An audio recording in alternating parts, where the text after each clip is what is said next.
Okay, heat engine എന്ന് പറയുന്നത് heat engine എന്ന് ഡിവൈസ് ആണ്. കൺവേർട്ട് ഹീറ്റ് എനർജിനെ മെക്കാനിക്കൽ എനർജി ആയിട്ട് മാറ്റുന്ന ഒരു ഡിവൈസിനെയാണ് നമ്മൾ എന്ത് പറയാ, ഹീറ്റ് എഞ്ചിൻ എന്ന് പറയാം. അപ്പൊ ഈ ഹീറ്റ് എഞ്ചിന്റെ സിസ്റ്റം, നമ്മുടെ സിസ്റ്റം എന്ത് ചെയ്യുമ്പോൾ സൈക്ലിക് പ്രോസസ് ചെയ്യും. സൈക്ലിക് പ്രോസസ് എന്ന് പറയുന്ന കഴിഞ്ഞ ക്ലാസ്സിൽ നമ്മൾ പറഞ്ഞിട്ടുണ്ട്. സൈക്ലിക് പ്രോസസ് തുടങ്ങിയ സ്ഥലത്ത് ഇനീഷ്യൽ സ്റ്റേറ്റ് തന്നെ തിരിച്ചെത്തുന്നതിനെയാണ് നമ്മൾ സൈക്ലിക് പ്രോസസ് എന്ന് പറയും. അപ്പൊ ഹീറ്റ് എഞ്ചിൻ എന്ന് പറഞ്ഞാൽ ഹീറ്റ് എനർജി രണ്ടായിട്ട് മാറ്റും, മെക്കാനിക്കൽ എനർജി വർക്കായിട്ട് മാറ്റും. അപ്പൊ ഇവിടെ ചെയ്യുന്നത് എന്താണെന്ന് വെച്ചിട്ടുണ്ടെങ്കിൽ സിസ്റ്റം ഒരു സൈക്ലിക് പ്രോസസ് ചെയ്തിട്ടാണ് എന്ത് ചെയ്യുന്നത്, ഈ ഹീറ്റ് എനർജിനെ മെക്കാനിക്കൽ എനർജി ആയിട്ട് കൺവേർട്ട് ചെയ്യുന്നത്. പോയിന്റ് എഴുതിട്ടോ, heat engine is a device, heat engine is a device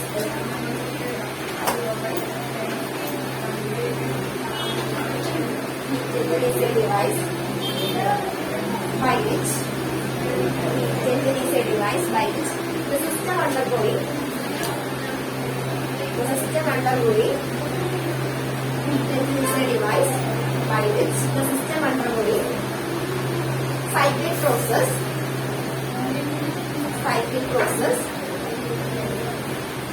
that result is a device by which the system undergoing cyclic process result the conversion of heat energy into mechanical energy. That result the conversion of heat energy into mechanical energy. അപ്പൊ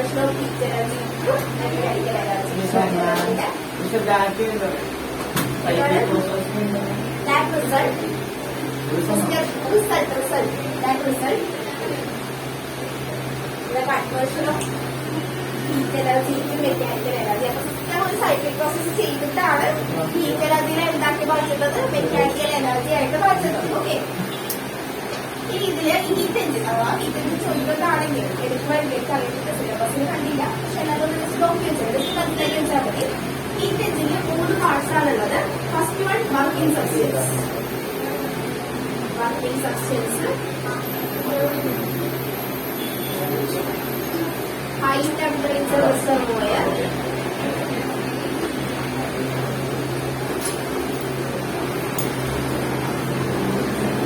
law temperature reservoir. Okay, അപ്പൊ heat engine എന്ന് പറയുമ്പോൾ നമ്മൾ പറഞ്ഞ system എന്ത് ചെയ്യും, cyclic process ചെയ്തിട്ട് heat എനർജിനെ ഉണ്ടാക്കി മാറ്റും, ഹീറ്റ് എനർജിനെ എന്തായിട്ടാ മാറ്റുന്നത്, മെക്കാനിക്കൽ എനർജി ആയിട്ട് മാറ്റും. പഠിക്കുന്ന ഹീറ്റ് എഞ്ചിനാണ്. ഹീറ്റ് എഞ്ചിൻ എന്ന് പറഞ്ഞാൽ it's a device which convert heat energy to mechanical energy. ഇവിടെ സിസ്റ്റം എന്താ ചെയ്യുന്നത്, സൈക്ലിക് പ്രോസസ് ചെയ്യും. അങ്ങനെയല്ല, സിസ്റ്റം ആ ഒരു പ്രോസസ്, ആ ഒരു നടക്കുന്ന പ്രോസസ് എന്ന് പറയുന്നത്, ആ ഒരു പ്രോസസ് സിസ്റ്റം സൈക്ലിക് പ്രോസസ് ചെയ്യുന്നത് കൊണ്ടാണ് ഹീറ്റിനെ മെക്കാനിക്കൽ ആക്കി മാറ്റുന്നത്. ഓക്കെ, അപ്പൊ നോക്കിക്കേ, ഇവിടെ 3 സബ്സ്റ്റൻസസ് ആണ്, അതായത് 3 പാർട്സ് ആണ് ഈ ഹീറ്റ് എഞ്ചിനുള്ളത്. First one working substance. എന്താണ് വർക്കിംഗ് സബ്സ്റ്റൻസ്? വർക്കിംഗ് സബ്സ്റ്റൻസ് ആണ് നമ്മുടെ സിസ്റ്റം എന്ന് പറയുന്നത്. Working substance is a system. Working substance എന്ന് പറയുന്നത് ഫോർ എക്സാമ്പിൾ നമ്മുടെ സ്റ്റീം എഞ്ചിനെ പറ്റിയ പഠിക്കുന്നതെന്ന് വിചാരിക്കും. സ്റ്റീം എഞ്ചിൻ ടെക്സ്റ്റിൽ വായിച്ചത്, കൈപ്പെട്ടെങ്കിൽ വായിച്ചു വെക്കണം. അതുപോലെ തന്നെ പറയുന്നത് സ്റ്റീം എഞ്ചിൻ എന്ന് പറയുമ്പോൾ അവിടുത്തെ വർക്കിംഗ് സബ്സ്റ്റൻസ് എന്തായിരിക്കും, സ്റ്റീം വർക്ക് ചെയ്തിട്ടാണ് ആ എഞ്ചിൻ അവിടെ വർക്ക് ആവുന്നത്. ഇനി ഡീസൽ എഞ്ചിൻ എന്നാണ് പറയുന്നതെങ്കിൽ അവിടുത്തെ വർക്കിംഗ് സബ്സ്റ്റൻസ് എന്തായിരിക്കും, ഡീസൽ. അപ്പൊ ഡീസൽ വർക്ക് ചെയ്തിട്ടാണ് അവിടെ ആ പ്രോസസ് നടക്കുന്നത്. അതുപോലെ തന്നെ അപ്പൊ ഹീറ്റ് എഞ്ചിന്റെ വർക്കിംഗ് സബ്സ്റ്റൻസ് എന്ന് ഉദ്ദേശിക്കുന്നത് സിസ്റ്റത്തെയാണ് നമ്മൾ വർക്കിംഗ് സബ്സ്റ്റൻസ് എന്ന് ഉദ്ദേശിക്കുന്നത്. പിന്നെ അതിലൊരു ഹൈ ടെമ്പറേച്ചർ റിസർവോയർ ഉണ്ട്, ലോ ടെമ്പറേച്ചർ റിസർവോയർ ഉണ്ട്. ഇങ്ങനെ 3 പാർട്സ് ആണ് ഉള്ളത്. അപ്പൊ ഹീറ്റ് എഞ്ചിൻ ചോദിച്ചിട്ടുണ്ടെങ്കിൽ പാർട്സ് പറയാം, working substance, high temperature reservoir, low temperature reservoir. ഇനി ഇത് എങ്ങനെയാണ് വർക്ക് ചെയ്യുന്നത്?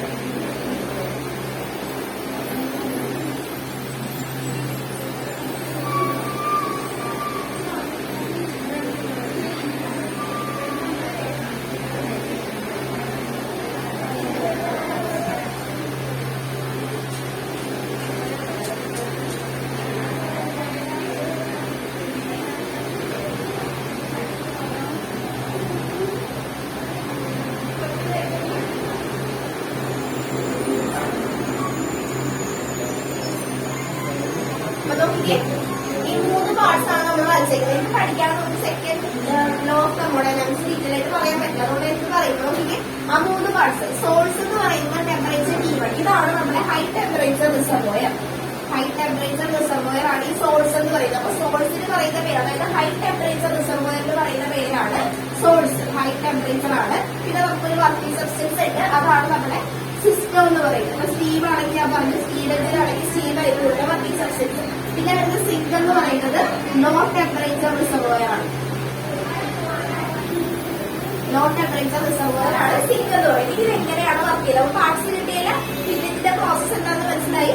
അതുപോലെ പാർട്സ് കിട്ടി. ഇനി എന്താ ചെയ്യുന്നതെന്ന് വെച്ചിട്ടുണ്ടെങ്കിൽ ഇവിടെ ഹൈ ടെമ്പറേച്ചർ ആണെന്ന് മനസ്സിലായില്ല. സോഴ്സിൽ ഇത് ആദ്യം 3 പാർട്സ് ഉള്ളത്. ഏതൊക്കെയാണ്? Source, working substance, sink. Source എന്ന് പറയുന്നതാണ് ഹൈ ടെമ്പറേച്ചർ റിസർവോയർ. സിങ്ക് എന്ന് പറയുന്നത് ലോ ടെമ്പറേച്ചർ റിസർവോയർ, അതായത് കോൾഡ് ആയിരിക്കും. ഇതെന്ന് പറയുന്നത് ഹോട്ട് ആയിരിക്കും. സോഴ്സിന് നല്ല ടെമ്പറേച്ചർ ഉണ്ട്, സിങ്കിന് ടെമ്പറേച്ചർ കുറവാണ്. അപ്പോൾ സിങ്ക് ലോ ടെമ്പറേച്ചർ കോൾഡ് എന്ന് പറയും. ഇവിടെ എന്താ സംഭവിക്കാന്ന് വെച്ചിട്ടുണ്ടെങ്കിൽ സോഴ്സിന് ഹൈ ടെമ്പറേച്ചർ അല്ലേ, അപ്പൊ ഇവിടെ എന്താ ചെയ്യുന്നത്? ഈ വർക്കിംഗ് സബ്സ്റ്റൻസ് ഇവിടെ നിന്ന് pure amount of heat absorb ചെയ്യും. ഓക്കെ, മനസ്സിലായോ? വർക്കിംഗ് സബ്സ്റ്റൻസ് ഇവിടെ സ്റ്റീം ആണെങ്കിൽ സ്റ്റീം എന്ത് ചെയ്യും? ഈ സോഴ്സിൽ നിന്ന്, അതായത് ഹൈ ടെമ്പറേച്ചർ റിസർവോയറിൽ നിന്ന് പ്യൂർ എമൗണ്ട് ഓഫ് ഹീറ്റ് ആര് വലിച്ചെടുക്കും? ഈ വർക്കിംഗ് സബ്സ്റ്റൻസ് അബ്സോർബ് ചെയ്യും. ഓക്കെ, എന്നിട്ട് എന്ത് ചെയ്യും? എന്നിട്ട് ഇത് വർക്ക് ഡൺ ആകും. എന്താണോ ചെയ്യേണ്ടത്? അപ്പൊ നമുക്കിപ്പോ ഹീറ്റിന്റെ കേസിലാണെങ്കിൽ എന്താ കൺവേർട്ട് ചെയ്ത് മാറ്റേണ്ടത്? ഹീറ്റ് എനർജിനെ മെക്കാനിക്കൽ എനർജി ആക്കി മാറ്റണം. അപ്പൊ ഇവിടെ നോക്കിയിട്ട് ഈ സോഴ്സിൽ നിന്ന് ഈ വർക്കിംഗ് സബ്സ്റ്റൻസ് എന്താ അബ്സോർബ് ചെയ്യും? Pure amount. അപ്പൊ ഇവിടെ ചിന്തിച്ചാൽ മതി, ഇവിടെയാണ് കൂടുതൽ ടെമ്പറേച്ചർ ഉള്ളത്. അപ്പൊ ഇവിടെ നിന്ന് pure amount of heat working substance absorb ചെയ്യും. എന്നിട്ട് അത് എന്ത് ചെയ്യും? വർക്ക് ഡൺ ആക്കും. ബാക്കിയുള്ള ഹീറ്റ്, അപ്പൊ ബാക്കി ഇവിടെ നിന്നുള്ള ഹീറ്റ് എങ്ങോട്ട് പോകും? സിങ്കിലേക്ക് പോകും. ഹ്യൂജ് എമൗണ്ട് ഓഫ് ഹീറ്റ് സിങ്കിലേക്ക് പോകും. അതാണ് process. Working substance absorb pure amount of heat from source, that is high temperature റിസർവോയറിൽ നിന്ന് വർക്കിംഗ് സബ്സ്റ്റൻസ് എന്ത് വലിച്ചെടുക്കും? പ്യൂർ എമൗണ്ട് ഓഫ് ഹീറ്റ് വലിച്ചെടുത്തിട്ട് അതിനെ കൊണ്ട് എന്ത് ചെയ്യും? വർക്ക് ഉണ്ടാക്കും. ബാക്കിയുള്ള ഹ്യൂജ് എമൗണ്ട് ഓഫ് ഹീറ്റ് ആണ് സിങ്കിലേക്ക് പോകുന്നത്. അപ്പൊ ഇവിടുത്തെ വർക്ക് ഡൺ എന്ന് പറയുന്നത് W is equal to Q1 എല്ലായിട്ടാണ് മാറുന്നത്, Q2 ആയിട്ടാണ്. അപ്പൊ Q1 മൈനസ് Q2 ഇക്വേഷൻ ഒന്ന് പഠിച്ചു വെച്ചിട്ട് വർക്ക് ഡൺ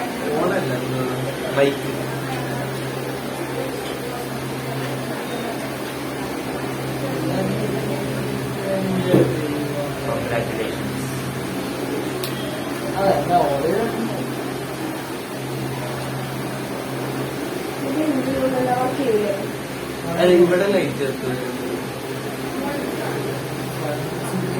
ലൈറ്റ് വേണം.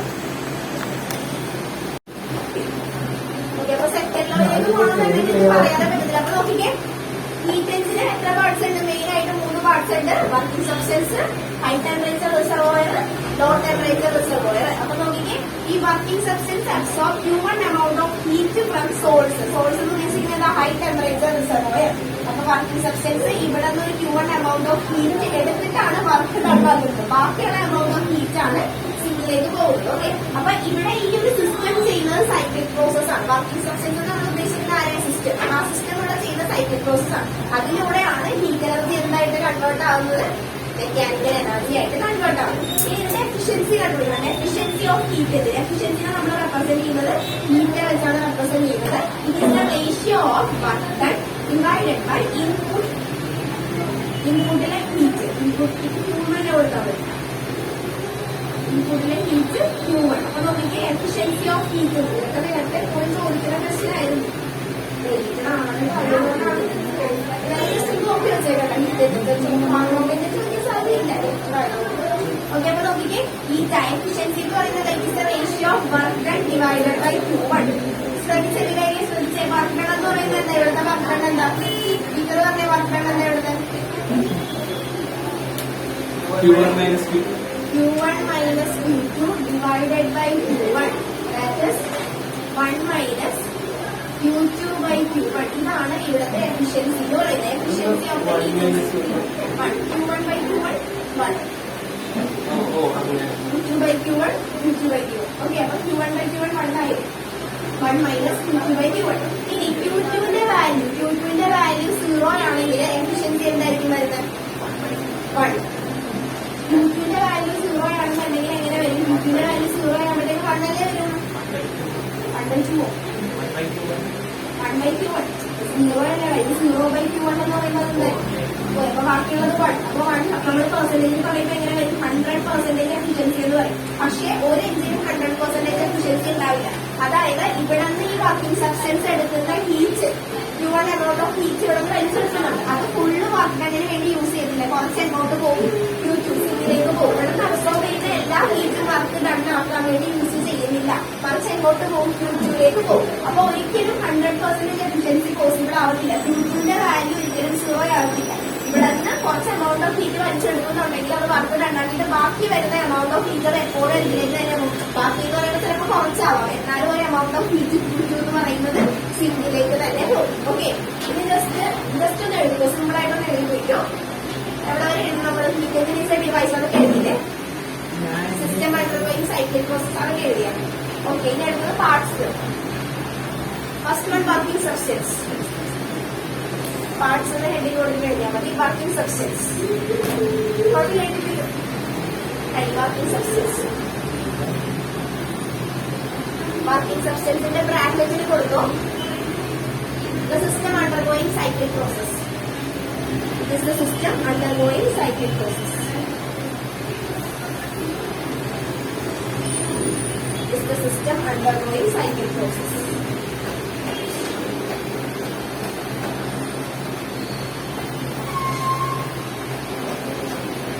System undergoing cyclic process.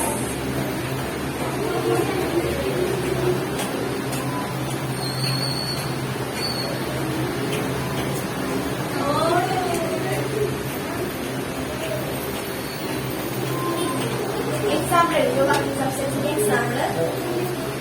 Working substance example. A mixture of fuel vapor. Mixture of fuel vapor. Mixture of fuel vapor and air. Mixture of fuel vapor.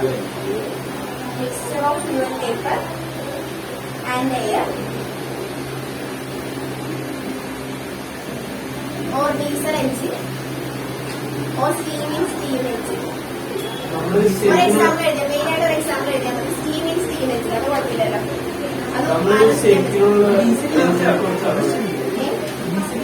Diesel എഞ്ചിനിന്റെ working substance ആയിട്ട് use ചെയ്യുന്ന diesel.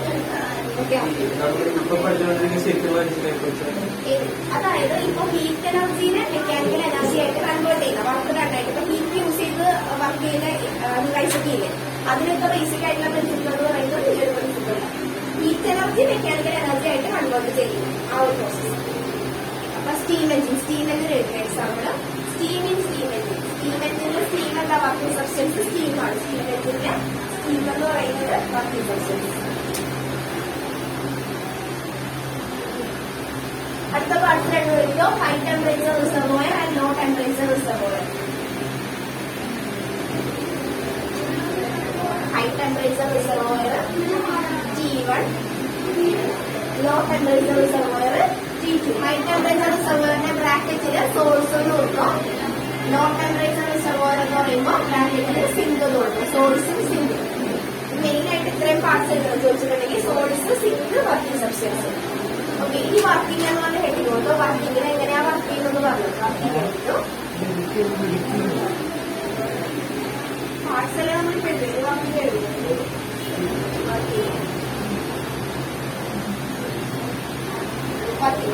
The working substance is absorbed. The working substance absorbed. Working substance. Working എടുത്തോട്ടാ.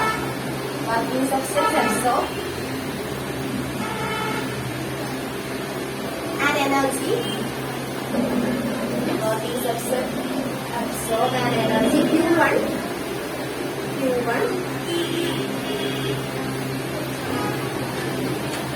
from the source reservoir. Q1 from the source. Working substance and absorbing the Q1 amount of energy from the source reservoir at the temperature T1. Source reservoir at the temperature T1.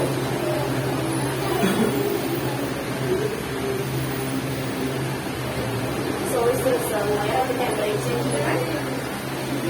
It undergoing cyclic process. Undergoing cyclic process.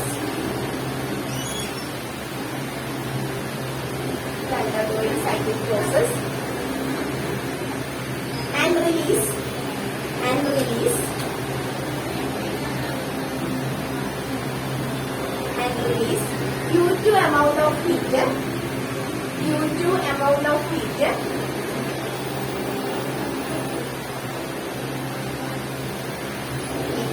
to the sink at temperature T2. At the temperature T2. ഈ sentence ആയിട്ട് എഴുതിയില്ലെങ്കിൽ at least ഈ figure ഒന്ന് വരച്ചു വെച്ചിട്ടുണ്ടെങ്കിൽ നമുക്ക് തന്നെത്താനെ പറയാൻ പറ്റും. നോക്കിക്കേ, ഫിഗർ ഒന്ന് ശ്രദ്ധിച്ചേ.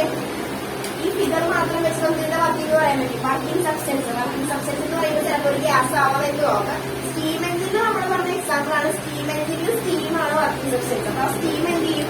സോഴ്സിൽ നിന്ന് ടെമ്പറേച്ചർ, അതായത് സോഴ്സിൽ നിന്ന് എമൗണ്ട് ഓഫ് ഹീറ്റ് Q1 എന്ന് പറയുന്ന എമൗണ്ട് ഓഫ് ഹീറ്റ് അബ്സോർബ് ചെയ്യും. എന്നിട്ട് അവിടെ വർക്ക് ഡൺ ആകും. സൈക്ലിക് പ്രോസസ്സിലൂടെ വർക്ക് ഡൺ ചെയ്യും. പിന്നെ ബാക്കിയുള്ള എമൗണ്ട് ഓഫ് ഹീറ്റ് ആണ് സിങ്കിലേക്ക് റിലീസ് ആവുന്നത്. ഓക്കെ, എവിടെ വരെ? ഇനി എടുക്കുക change in heat. Change in heat Q1 minus Q2 change in heat Q1 minus Q2 is converted to mechanical energy. Is converted to mechanical energy. Changing heat Q1 minus Q2 is converted to mechanical energy. Converted to mechanical energy.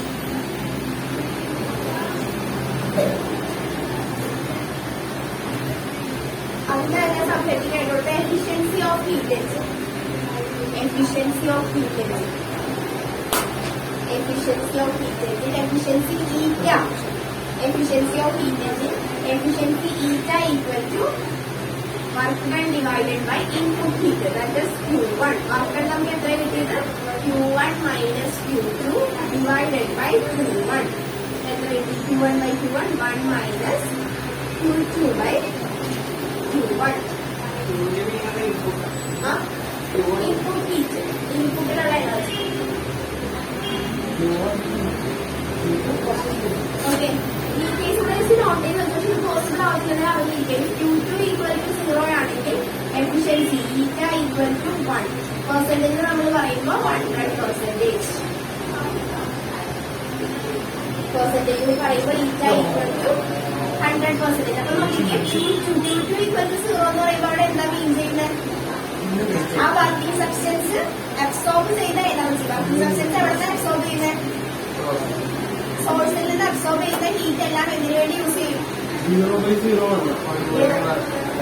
Q1 0 ആണെങ്കിൽ ഇപ്പൊ 0 by എന്താണ്? 0 അപ്പൊ Q1 by Q1 അല്ലേ? Q1 by Q1 ലൈനിൽ കുറച്ച് അല്ലെ മണ്ണിന്റെ താഴെ Q1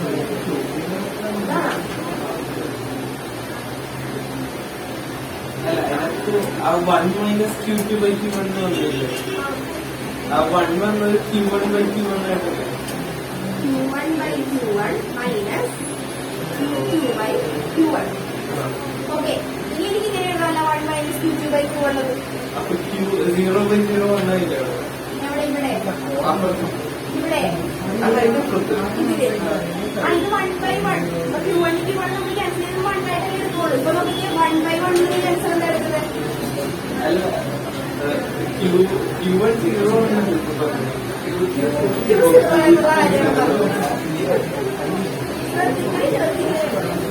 ഓക്കെ, Q2 0 ആണെങ്കിൽ എഫിഷ്യൻസി എന്താവും? Q2 0 ആവുമ്പോൾ എഫിഷ്യൻസി എന്താവും? 100%. അപ്പൊ ഇതിലൂടെ എഴുതുക എഫിഷ്യൻസി ഓഫ് ഹീറ്റ് എഞ്ചിൻ. അതിന്റെ efficiency of heat engine. Efficiency of heat engine എഴുതിയാ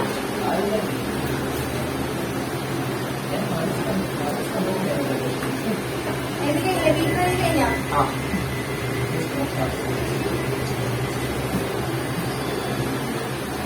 ഇനി അടുത്തത് ഇനി ഇതുപോലെ തന്നെ വർക്ക് ചെയ്യുന്നതാണ് റെഫ്രിജറേറ്ററിന്റെ വർക്ക് ചെയ്യുന്നത്. Refrigerator heat pump. റെഫ്രിജറേറ്റർ എന്ന് പറയുമ്പോൾ അതിൽ എന്താ നമ്മൾ ചെയ്യുന്ന പ്രോസസ് അല്ലേ? കൂളാക്കുക അല്ലെ? കൂളിംഗാണ് നോക്കുന്നത്. അതുപോലെ ഹീറ്റ് പമ്പ് എന്ന് പറഞ്ഞിട്ടുണ്ട്. ഹീറ്റ് പമ്പ് എന്തായിരിക്കും ചെയ്യുന്നത്? ആ ഹീറ്റ് പമ്പ് ചെയ്യാൻ വേണ്ടി ഇപ്പൊ കുറച്ച് ഒരു ഹീറ്റ് പമ്പ് കറക്റ്റായിട്ട് ഒരു പർട്ടിക്കുലർ സ്ഥലത്തേക്ക് നമുക്ക് ഹീറ്റ് പമ്പ് ചെയ്യാം. അവിടെ ഹീറ്റ് ആക്കുക.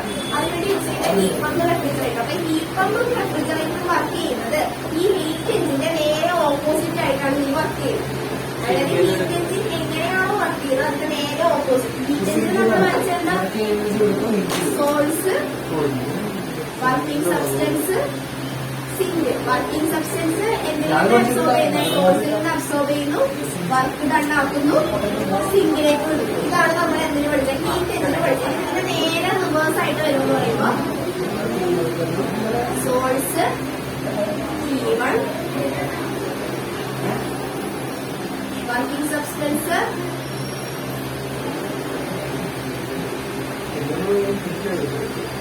സിങ്ക്,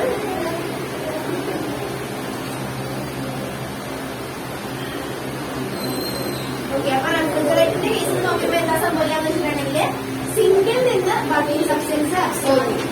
നേരത്തെ എവിടെ നിന്നായിരുന്നു അബ്സോർബ് ചെയ്തത്? ഹീറ്റ് എഞ്ചിന്റെ കേസിൽ എവിടെ നിന്നായിരുന്നു?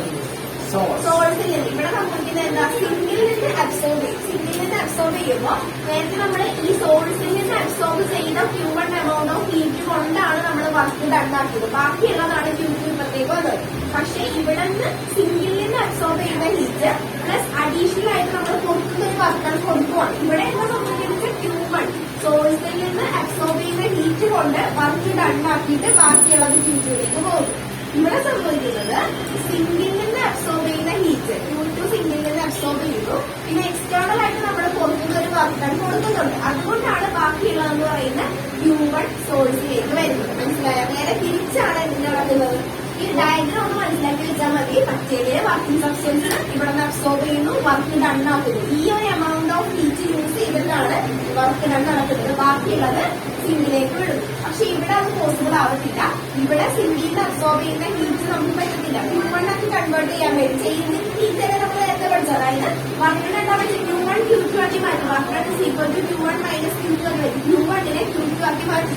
പക്ഷേ ഇവിടെ നമുക്കത് പോസിബിൾ ആവത്തില്ല. ഇവിടെ ഈ ഒരു വർക്കിംഗ് സബ്സ്റ്റൻസ് സിങ്കിൽ നിന്ന് അബ്സോർബ് ചെയ്യുന്ന ഹീറ്റ് കൊണ്ട് നമുക്ക് Q1 ആക്കി മാറ്റാൻ പറ്റത്തില്ല. പകരം നമ്മൾ എക്സ്റ്റേണൽ ആയിട്ട് പുറത്തുനിന്ന് ഒരു എക്സ്റ്റേണൽ വർക്ക് ഡൺ കൊടുക്കണം. അതുകൊണ്ടാണ് എന്ത് സംഭവിക്കുന്നത്? Q1 ആക്കി വരുന്നത്. അപ്പൊ വർക്ക് ഡൺ വരുന്നുണ്ട്. അപ്പൊ Q1 is equal to Q1 വരുന്നത് എങ്ങനെയൊക്കെയാ? Work done plus Q2. അപ്പൊ ഇവിടത്തെ വർക്ക് ഡൺ എന്ന് പറയുന്നത് W is equal to Q1 minus Q2 ആയിട്ട് തന്നെ നമുക്ക് എഴുതാം. വർക്ക് ഡൺ എടുക്കാൻ സെയിം തന്നെ. പക്ഷെ പ്രോസസ് എന്ത് ചെയ്ത് വരും? നേരെ തിരിച്ചു വരും. ഒരെണ്ണം പഠിച്ചു വെക്കാം. ഒന്നില്ലെങ്കിൽ ഹീറ്റർ പഠിച്ചു വെക്കുന്നതായിരിക്കും നല്ലത്. മസ്റ്റ് ഫിഗർ പഠിച്ചു വെച്ചിട്ട് റെഫ്രിജറേറ്റർ അല്ലെങ്കിൽ ഹീറ്റ് പമ്പ് ചോദിച്ചിട്ടുണ്ടെങ്കിൽ നേരെ റിവേഴ്സ് ആയിട്ട് വരയ്ക്കാം. ഓക്കെ. ചോദിക്കാൻ സാധ്യത ഉണ്ടോന്ന് വെച്ചിട്ടുണ്ടെങ്കിൽ ഡേഞ്ചർ ആണെങ്കിൽ ചോദിക്കുന്നില്ല. ഷിവർക്ക് എടുക്കുന്നു പറഞ്ഞോടെ നമ്മൾ എടുക്കുന്നത് വരും. First law of thermodynamics, adiabatic process, isothermal process, relation between Cp and Cv, limitation of first law of thermodynamics. അത്രയും കാര്യങ്ങൾ ഈ ചാപ്റ്ററിൽ ഫോക്കസ് ചെയ്ത് പഠിക്കേണ്ട കാര്യങ്ങളാണ് ഞാൻ പറഞ്ഞത്. എസ് ആയിട്ട് ചോദിക്കുന്നത്, അതായത് ലോ ക്വസ്റ്റൻ ആയിട്ട് ചോദിക്കുന്നത്. ഇത് എനിക്കാണെങ്കിൽ ചോദിക്കുന്നില്ല, എന്നാലും ക്ലാസ്സിൽ എടുത്തോണ്ട് അറിഞ്ഞിരിക്കാൻ വേണ്ടി പറയുന്നത് റെഫ്രിജറേറ്ററിന്റെ വർക്കിംഗ്, ഹീറ്റ് പമ്പിന്റെ വർക്കിംഗ്. ഹീറ്റ് പമ്പ് എന്ന് പറയുമ്പോൾ എന്താ ചെയ്യുന്നത്? ഹീറ്റ് പമ്പ് എന്ന് പറയുമ്പോൾ സെയിം പ്രോസസ് തന്നെയാണ് ചെയ്യുന്നത്. ഹീറ്റ് പമ്പ് സെയിം പ്രോസസ് നമുക്ക് ഹീറ്റ് പ്രൊഡ്യൂസ് ചെയ്യണം. ഇവിടെ കൂടാക്കാൻ വേണ്ടി യൂസ് ചെയ്യണം.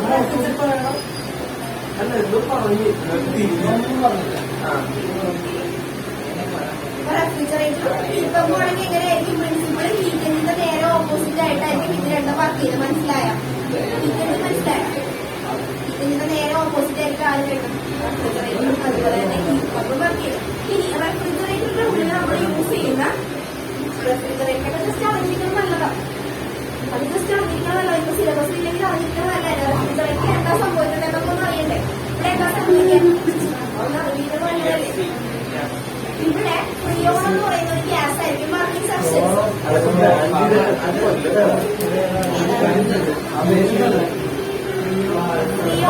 ആയിരിക്കും വർക്കിംഗ് സബ്സ്റ്റൻസ് ആയിട്ട് ഫ്രിയോൺ ഗ്യാസ് ആയിരിക്കും. ഇവിടെ എന്താ സംഭവിക്കാന്ന് വെച്ചിട്ടുണ്ടെങ്കിൽ ഫ്രിയോൺ ഗ്യാസ് എന്ത് ചെയ്യാൻ തുടങ്ങും? എക്സ്പാൻഡ് ചെയ്യാൻ വേണ്ടി റെഫ്രിജറേറ്ററിന്റെ വർക്കിംഗ് ആണ് പറയുന്നത്. ഫസ്റ്റ് ഏരിയ ഫ്രിയോൺ ഗ്യാസ് ഒക്കെ എക്സ്പാൻഡ് ചെയ്യും. അപ്പൊ ഹൈ പ്രഷർ ലോ പ്രഷർ ആയിട്ട് മാറും. ഓക്കെ. അങ്ങനെയാണ് അതൊരു വേപ്പർ ലിക്വിഡ് ഫോമിലേക്ക് മാറും. ഇന്നത്തെ സ്റ്റെപ്പായിട്ട് കൊടുത്തിട്ടുണ്ട്. ജസ്റ്റ് കാണിച്ചു ചെയ്യും.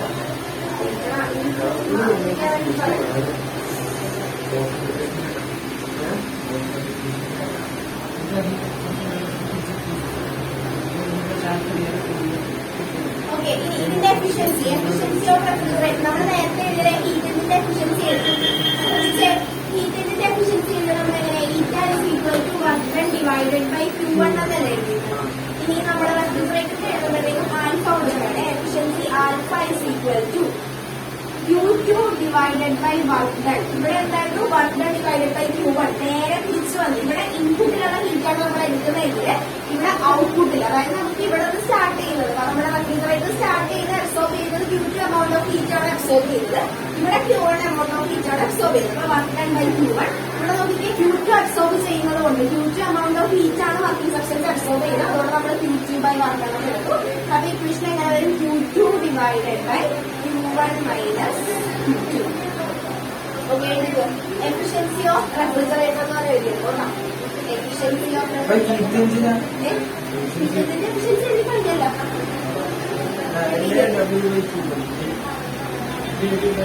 ഫാഹിമിന് മനസ്സിലാവില്ല. ക്രിസ്റ്റിന് എന്തെങ്കിലും ഡൗട്ട് ഉണ്ടോ? റജീന, അർജുൻ, ഫാഹിം ഡൗട്ട് എന്തെങ്കിലും ഉണ്ടോ?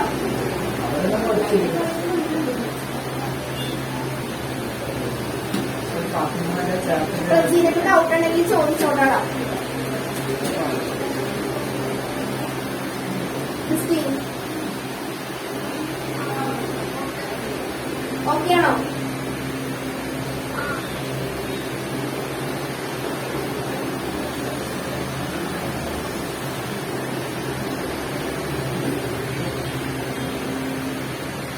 റെഫ്രിജറേറ്ററിന്റെ നോട്ട് പറഞ്ഞോട്ടെ ചെറുതായിട്ട് മനസ്സിലാക്കിയിരിക്കല്ലേ? മനസ്സിലായി. ഫിഗർ തന്നെ പറയാൻ പറ്റില്ലല്ലോ. സെന്റൻസ് വേണ്ടല്ലോ. സെന്റൻസ് വേണമെങ്കിൽ ടെക്സ്റ്റിൽ അതുപോലെ തന്നെ സിമ്പിൾ ആയിട്ട് പറയാം. കുറച്ച് അതല്ലേ അതല്ലേ അപ്പൊ ഹീറ്റ് എഞ്ചിൻ ഒന്ന് പറഞ്ഞേ. ഹീറ്റ് എഞ്ചിൻ ഫസ്റ്റ് പഠിച്ചു. ഹീറ്റ് എഞ്ചിൻ പറഞ്ഞു എന്താ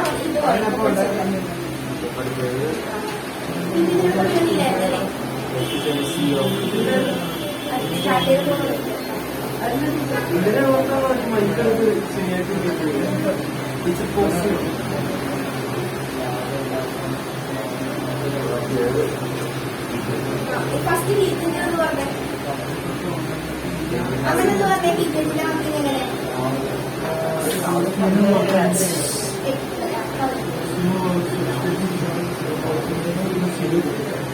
അഗ്നി സബ്സ്റ്റൻസ്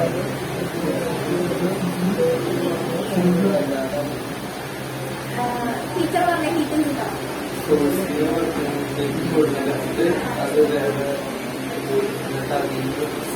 സെന്റൻസ് ആയിട്ട് എഴുതാൻ പറ്റും.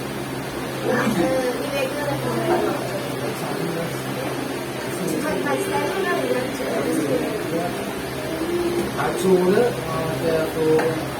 അത് വേണമെങ്കിൽ ഡയഗ്രാംസ്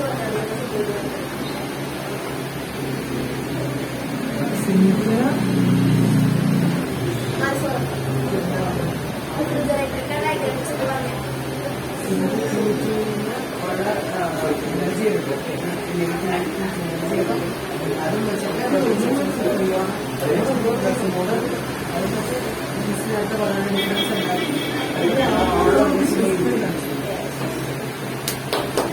ഓക്കെ, ഇനി second law of thermodynamics.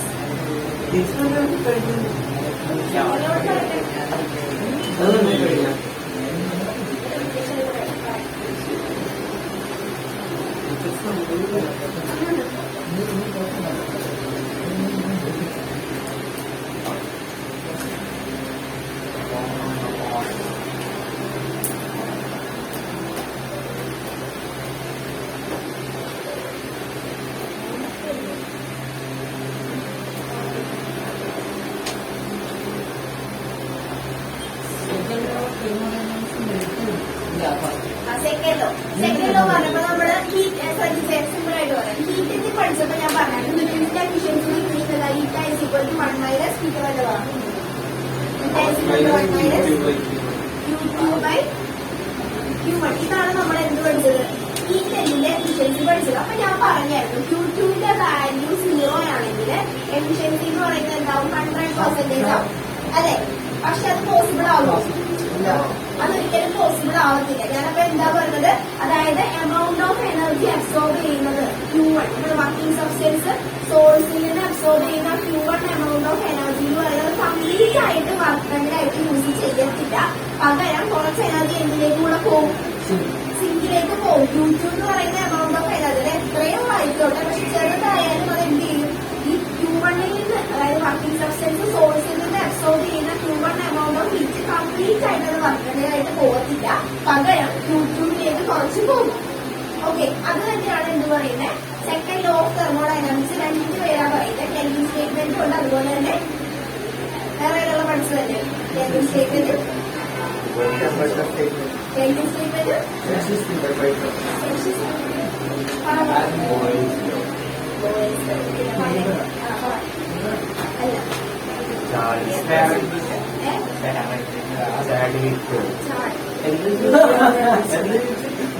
Second law പഠിച്ചതല്ലേ തെർമോഡൈനാമിക്സിന്റെ.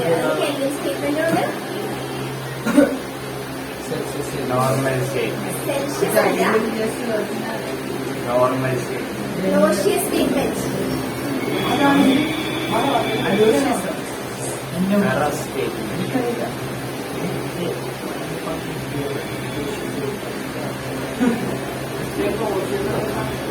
ലോഷ്യസ് സ്റ്റേറ്റ്മെന്റ് പഠിച്ചിട്ടില്ലേ? കെൽവിൻ സ്റ്റേറ്റ്മെന്റ് മാത്രമേ പഠിച്ചിട്ടുള്ളൂ. Second law പഠിച്ചിട്ടുള്ളതല്ലേ?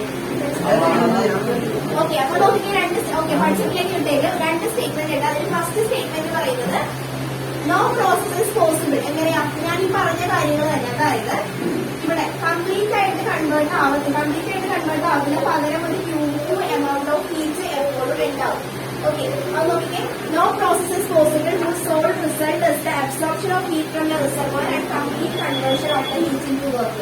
Complete conversion of heat, ഇവിടെ അബ്സോർബ് ചെയ്യുന്ന heat complete conversion of heat into work എന്ന് പറയുന്നത് പോസിബിൾ അല്ല.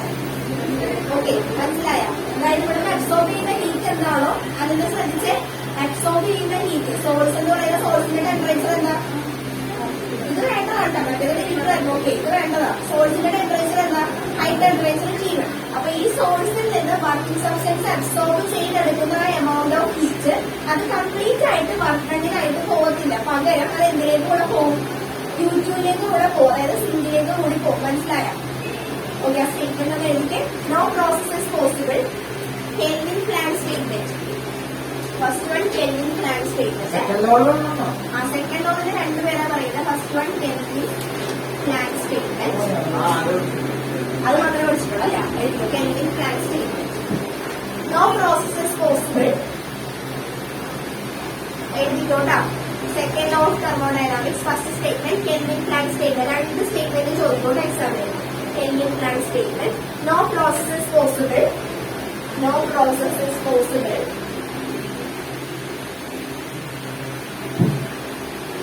no process is possible whose sole result SOL, whose sole result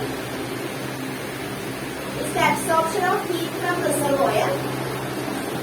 Absorption, sole sole result, whose sole result is the absorption of heat from reservoir. Absorption of heat from a reservoir. അതായത് ഇവിടുത്തെ reservoir ഉദ്ദേശിക്കുന്നത് ഏതാ, സോഴ്സിൽ നിന്ന് absorb ചെയ്യുന്ന heat, absorption of heat from reservoir and the complete conversion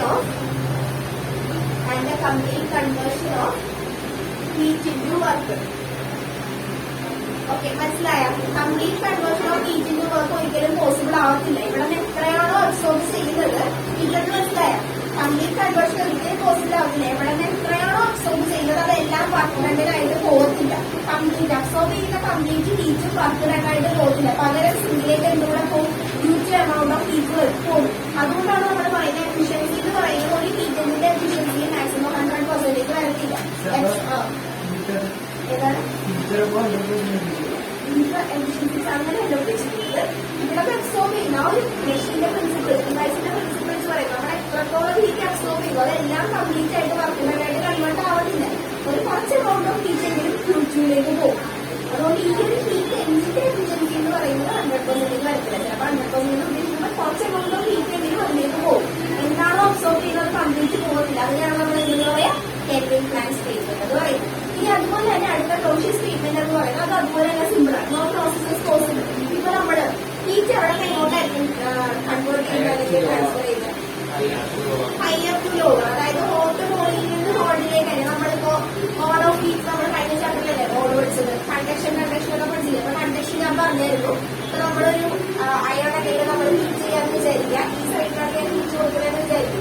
ഇവിടെ called ആയിരിക്കും, അതിൽ ആ ഇതിൽ കോൾഡ് ആയിരിക്കും. ഇവിടെ ഫസ്റ്റ് ഹീറ്റ് ആവും. അപ്പൊ ഇവിടെ ഹീറ്റ് പോർഷനിൽ നിന്ന് അങ്ങോട്ട് ട്രാൻസ്ഫർ ചെയ്യാൻ തുടങ്ങും. അപ്പൊ ഹോട്ട് ടു കോൾഡ് ആയിരിക്കും ട്രാൻസ്ഫർ ചെയ്യത്തുള്ളൂ, അല്ലാതെ കോൾഡിൽ നിന്ന് ഹോട്ടിലേക്ക് പോസിബിൾ ആണോ? ഇല്ല. അപ്പൊ no process is possible from cold to hot. അതാണ് ആര് പറയുന്നത്? അടുത്ത ക്ലോഷ്യൽ സ്റ്റേറ്റ്മെന്റ് പറയുന്നത്. അപ്പൊ അതുകൂടെ എഴുതിയോ. No process is possible. Clausius statement. No process is possible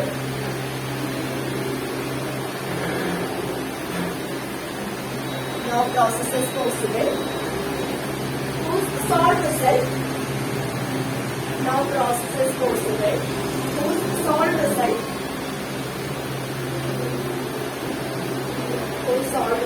is the transfer of heat from whose sole result. Second one is good up closure statement. No process is possible whose sole result is the transfer of heat from colder object to hotter object. ഹോൾഡിൽ നിന്ന് ഹോട്ടിലേക്ക് ഒരിക്കലും possible ആവുന്നില്ല. Colder ഒബ്ജക്റ്റിൽ നിന്ന് ഹോട്ടിലേക്ക്, colder to hotter is not possible. ആ രണ്ട് സ്റ്റേറ്റ്മെന്റ് പഠിച്ചെടുക്കണം. എക്സാമിൽ രണ്ടും ചോദിക്കും, chemical class statement, Clausius statement. അപ്പൊ സെക്കൻഡ് ലോ ചോദിക്കുവാണെങ്കിൽ രണ്ടും എഴുതണം. പഠിക്കാൻ വലിയ പ്രശ്നമൊന്നുമില്ല. ഈ സ്റ്റേറ്റ്മെന്റ് മാത്രം എഴുതിയാൽ ചോദിക്കും.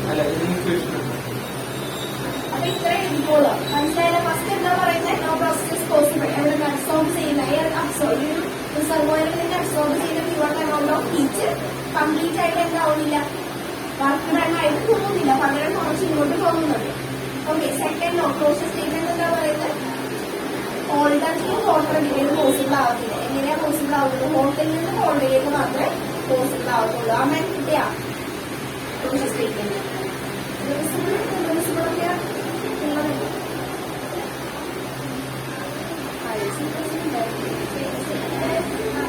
ഓക്കെ. ജസ്റ്റ് നമ്മളൊന്ന് കാണിക്കേണ്ടായിരുന്നു. സിവിൽ പ്രോസസ് എല്ലാവർക്കും യൂസ് ചെയ്യുന്നത്.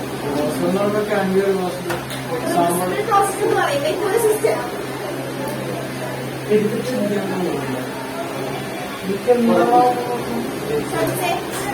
reversible process and irreversible process. What is the difference between reversible process and irreversible process? Features ഒരു സിസ്റ്റം ഇനീഷ്യൽ സ്റ്റേറ്റ് ഐയിലായിരിക്കും, അത് ഫൈനൽ സ്റ്റേറ്റിലേക്ക് എത്തി. ഓക്കെ. ഫൈനലിൽ നിന്ന് തിരിച്ച് ഇനീഷ്യൽ സ്റ്റേറ്റിലേക്ക് തന്നെ വരുവാണെങ്കിൽ നമുക്ക് എന്തെന്ന് പറയാം? റിവേഴ്സിബിൾ പ്രോസസ് എന്ന് പറയാം. ഇറിവേഴ്സിബിൾ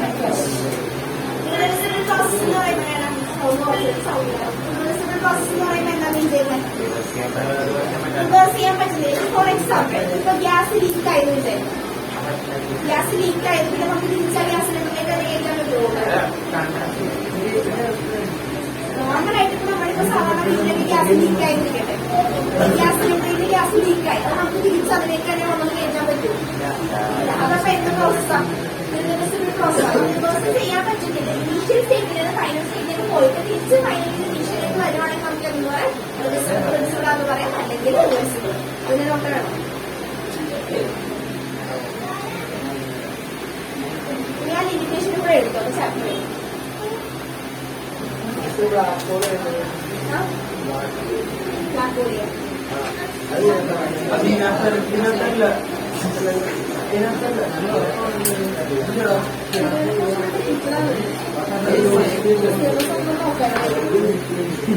ഹൈ ലിമിറ്റേഷൻസ് ഒന്ന് എടുത്തോ. പോയിന്റ് 3 വരെ.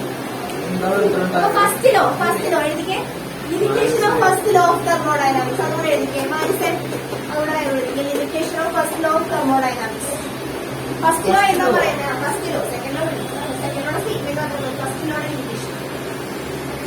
Limitations of first law of thermodynamics. First law എന്താ പറഞ്ഞത്?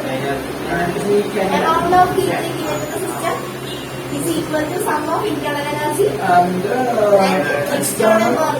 അതാണ് നമ്മുടെ ഫസ്റ്റ് ലോ പറഞ്ഞത് അല്ലെ. ഫസ്റ്റ് ലോയുടെ സ്റ്റേറ്റ്മെന്റ് ഒന്ന് എഴുതി വെച്ചാൽ delta Q is equal to delta U plus P delta equation നിങ്ങൾ എഴുതി വെച്ചാൽ amount of heat given to the system is equal to sum of internal energy plus work done. Okay, ഇത് online പേജിൽ കയറുന്നവർക്കൊന്ന് എഴുതി വെക്കണേ. ഫസ്റ്റ് ലോ എന്താ പറയുന്നത്? Delta Q is equal to delta U plus P delta V. Amount of heat നമ്മളൊരു സിസ്റ്റത്തിലേക്ക് കൊടുത്ത ഹീറ്റ് ആ സിസ്റ്റം യൂസ് ചെയ്യുന്ന ഇന്റേണൽ എനർജി ഇൻക്രീസ് ചെയ്യാൻ, അതായത് തെർമൽ സ്റ്റേറ്റ് ചേഞ്ച് ചെയ്യാനും അതുപോലെ തന്നെ volume P delta volume increase ചെയ്യാനും. ഓക്കെ, അപ്പൊ first limitation it does not tell us about direction of transfer of heat. അത് അങ്ങനത്തെ കാര്യങ്ങളൊന്നും എന്ത് പറയില്ല. അതായത് ഏത് ഡയറക്ഷനിലേക്കാണ് ഹീറ്റ് ട്രാൻസ്ഫർ ചെയ്യുന്നത്. നമ്മൾ എന്താ പറഞ്ഞ ഒരു സിസ്റ്റത്തിലേക്ക് ഹീറ്റ് കൊടുക്കുന്നു. ഇത്രയ്ക്ക് it does not tell us about the direction of transfer of heat. നമ്മൾ പറഞ്ഞ ഒരു സിസ്റ്റത്തിലേക്ക് നമ്മൾ പർട്ടിക്കുലർ എമൗണ്ട് ഓഫ് ഹീറ്റ് കൊടുക്കുന്നു. ആ സിസ്റ്റം അതിന് എന്തിനൊക്കെ വേണ്ടി യൂസ് ചെയ്യുന്നു എന്നുള്ള കാര്യം പറഞ്ഞത്. പക്ഷേ direction of transfer of heat അതിനെ പറ്റിയൊന്നും നമ്മൾ പറഞ്ഞില്ല.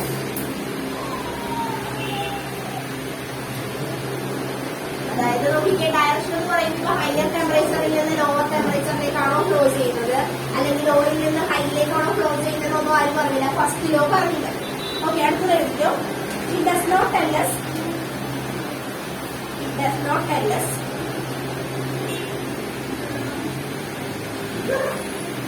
to what extent or amount of the given quantity of heat. What extent or amount of the given quantity of heat. What extent or amount of the given quantity of heat is converted into what?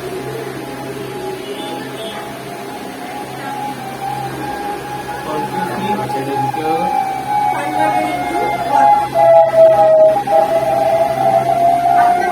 Just ആ ഒരു ലോയിൽ എന്താ പറയുക, first ലോയിൽ just statement മാത്രമേ പറഞ്ഞിട്ടുള്ളൂ. Amount of heat കൊടുത്തു, അത് internal energy increase ചെയ്യാൻ volume change ചെയ്യാൻ, അതായത് എക്സ്റ്റേണൽ കോർഡിനേറ്റ് ആണെന്ന് മാത്രമേ പറഞ്ഞുള്ളൂ.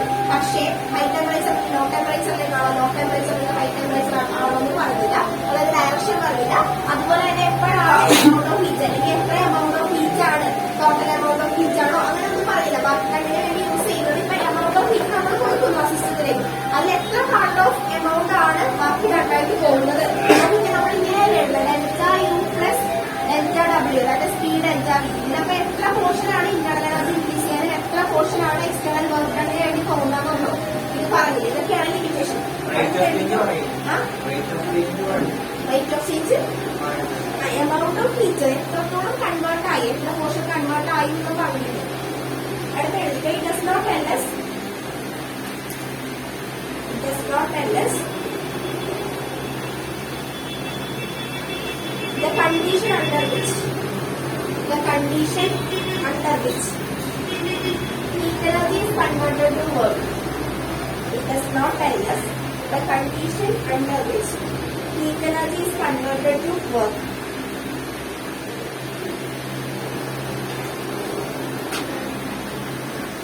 ഒരു പോയിന്റ് കൂടെ എഴുതുക. Last point converted to work. ഒരെണ്ണം കൂടി. This law gives no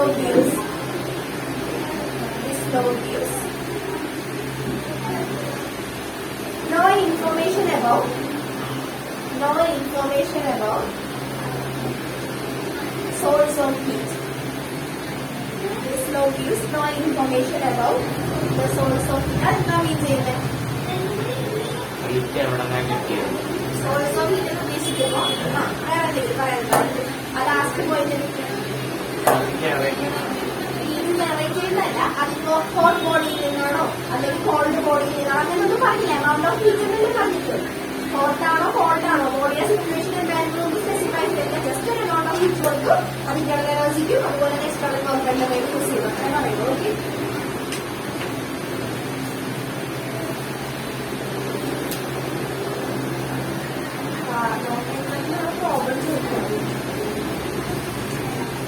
അടുത്ത ക്ലാസ്സിൽ കുറച്ച് ടെസ്റ്റ് ചെയ്തിട്ട് അടുത്ത ചാപ്റ്ററിലേക്ക് വരാം. ഓക്കെ, ഇപ്പൊ വേഗം എഴുതും.